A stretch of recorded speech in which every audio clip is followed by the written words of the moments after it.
Sin is a term that one might have frequently come across regardless of the religion they subscribe to.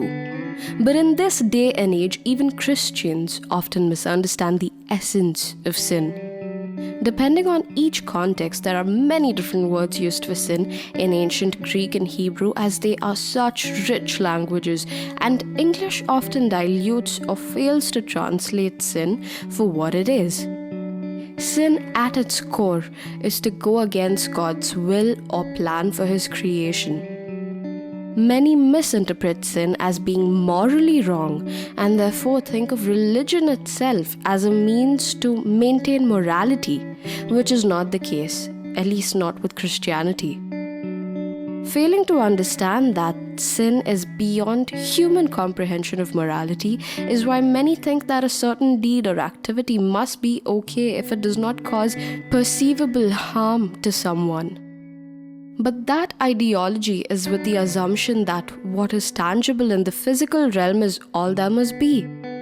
But there is so much more beyond the physical realm, and therefore, going against God's commands given in the Bible has physical and spiritual repercussions.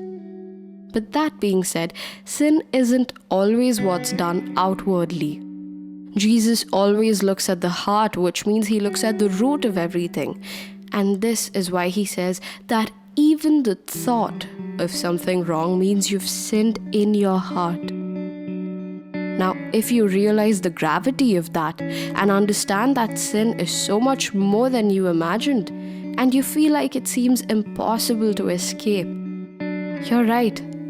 1 John 1:8 says, if we say we have no sin, we deceive ourselves, and the truth is not in us. This is because the sin nature is present in every single human being while we are still in the flesh, so to speak. It is the defect in humanity which separates us from God, which makes it much more natural for us to disobey God or to do or speak or think wrong. But if sin is merged with our human nature, and if its consequence is death and separation from God and eternal damnation, aren't we all doomed? Yes, but that is exactly why we humans cannot be our own saviors, and that is the exact reason why Jesus, the only sinless being, had to come down and take the sins of all mankind upon Himself, and He paid its price for us when He died on the cross. Isaiah 42:7 speaks of Jesus opening the eyes of those blinded by sin, setting free the prisoners from the dark dungeon of sin. He defeated death and overcame sin so that whoever believes in Jesus and repents of their sin will be saved. Now, turning to Jesus does not mean that we will never sin again. As long as we are in this fallen state of humanity, the nature to sin will still pull us to continue sinning every day.